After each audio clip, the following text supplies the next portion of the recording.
In this video, we're going to catch up on the new cyberpunk-style Digimon novel titled Digimon Seekers. The summary will cover from Chapter 1.18 up to the latest one this week, Chapter 3.1.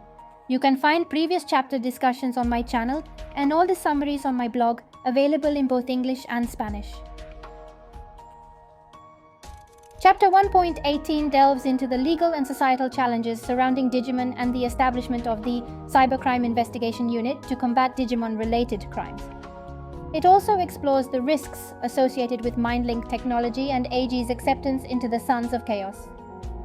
Chapter 2.1 introduces the mysterious plane crash of WW Airlines Flight 626, where a codecracker used a Digimon to crash the plane intentionally. The focus then shifts to the protagonist, Leon Alexander, and his Digimon, Pulsemon, as they discuss recent activities in the SOCI and the potential implications of these developments. Chapter 2.2 continues with AG's infiltration of the SOC and his meeting with Marvin, a high-ranking member. IG learns about the SOC's plans for a major operation and the hunt for the Black Agumon.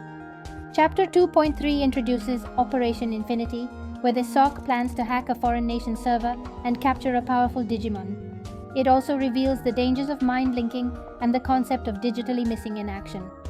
Chapter 2.4 discusses the challenges posed by the lack of borders in the cyber world and the SOCI's mission to infiltrate X-Nation's server. Chapter 2.5 narrates a chaotic battle with powerful Mega Digimon, including Kazuchimon, controlled by a hacker named Judge. The chapter reveals a surprising connection between AG and Leon and their history with Digimon. Chapter 2.6 unveils Leon's backstory, shedding light on his mission to seek vengeance for the flight incident instigated by Machine Dramon, a tragic event where he was unable to rescue the passengers, bearing the heavy burden of self-blame. It ends with Leon and AG setting up a meeting to reunite. I'm in Chapter 2.7.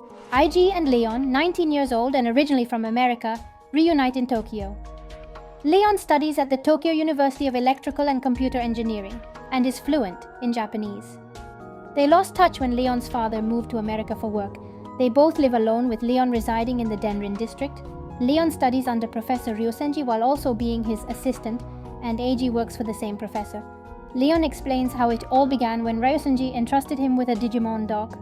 And Leon is displeased to find out he's not the only one with the latest model of Digimon Linker. Their Digimon discuss their previous fight, with Pulsemon claiming victory due to its evolution to Mega level. AG shares his difficult financial situation, and Leon questions IG's involvement with code crackers. Hatsune and her friend appear in the DDL cafeteria, fascinated by the hololized Digimon, and express disdain for code crackers compared to hackers. Pulsemon and Logomon discuss human relationships. Leon asks AG to quit code cracking, but he refuses due to his financial struggles. IG reveals that he lost his parents in a plane crash related to a Digimon-related crime. Leon questions AG's decision to work for code crackers, and IG explains that he's just trying to survive. IG receives a message from Tartarus, leader of SOC, and reluctantly accepts a mission to tarnish the reputation of the hacker Judge, his friend Leon. They decide not to open a gift from Pulsemon, suspecting it might contain a virus. AG begins planning to strengthen Logomon and make it evolve. In Chapter 2.9, IG meets with Professor Ryosenji.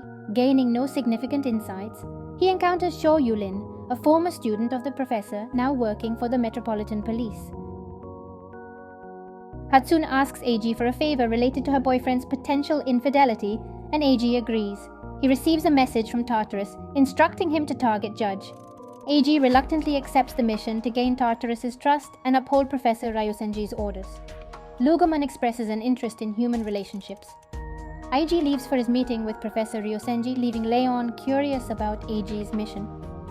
In Chapter 2.10, Leon receives an email revealing Tartarus's location and decides to investigate despite knowing it might be a trap. He meets AG on an island in Wallslum. Leon reiterates his request for AG to quit code cracking, but AG refuses, leading to a confrontation. Pulsemon evolves into Boatmon, and Logomon evolves into Logarmon. AG's Tyrannomon attempt to attack Boatmon, but Leon's Digimon evolves into Kazuchimon, overpowering AG's Digimon. Kazuchimon is about to finish them off when a vortex emerges, and Omegamon, a powerful Digimon, appears. In Chapter 2.11, Hello Garmon, the berserk evolution of Logomon created by Eiji's desire for power, attacks Kazuchimon and the two Digimon struggle. Leon explains his motivation for trying to save Eiji from code cracking, revealing a tragic incident involving Machine Dramon and the crash of Flight 626, which took Eiji's parents' lives. Eiji questions why Leon feels responsible for the incident. Suddenly, Omegamon appears and attacks Logomon.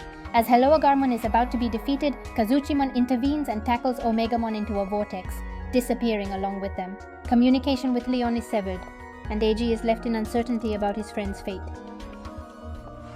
In the intermission, Eiji and Logomon return without serious injuries, while Leon remains in a coma after saving Eiji from Omegamon. Eiji feels responsible for Leon's condition. Tartarus congratulates Eiji on his success in neutralizing Judge and advancing within the Sons of Chaos. However, Eiji is overwhelmed by guilt. Logomon reveals opening a gift from Pulsemon containing high-quality meat. They decide to rescue their friends, no matter the cost. Personally, I have to admit, it's a bit frustrating to see them falling back on the same old formula of including Omegamon once again. It's almost like they think they need Omegamon to revive the popularity of a Digimon product. From where I stand, with Eiji as the protagonist, flaws and all, you really start to care about him. So when Omegamon shows up to wipe out the failed evolution Logomon, it kind of feels like Omegamon is the bad guy all over again, just like in Digimon X Evolution or Digimon Savers.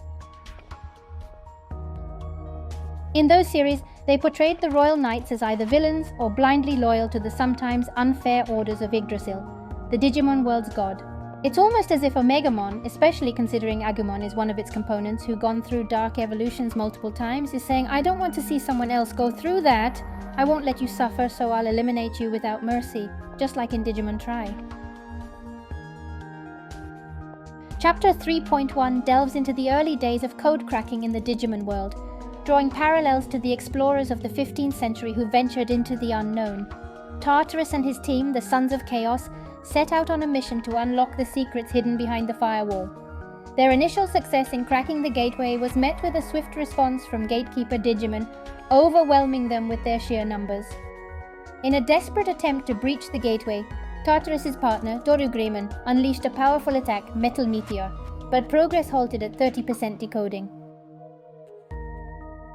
It became evident that cracking the gateway required two more prototype Digimon with different attributes, virus and vaccine types, both at the ultimate level. With Dorugreymon and Ryudomon covering two of these attributes, they still needed one more Digimon with the virus attribute to proceed.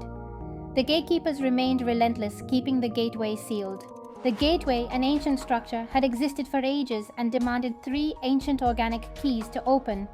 Tartarus believed that it concealed the depths and the source code, often referred to as the Holy Grail in the real world. He expressed his desire to obtain the Holy Grail, hoping it could bring positive changes to their world. Their discussion was abruptly interrupted when an entity from the depths began dismantling Dorugreymon's Metal Meteor. This adversary turned out to be one of the 13 Royal Knights, guardians of Yggdrasil. Recognizing their inability to confront such a formidable foe, the Sons of Chaos were forced to retreat, leaving the gateway behind. Little did Tartarus and Dorugreymon know that it would be many years before they would make another attempt to crack the gateway. Alright folks, that's a wrap for our Digimon Seekers commentary. Thanks for joining in on the DigiFun. Stay tuned for the next video. Catch you on the flip side, fellow Digifans.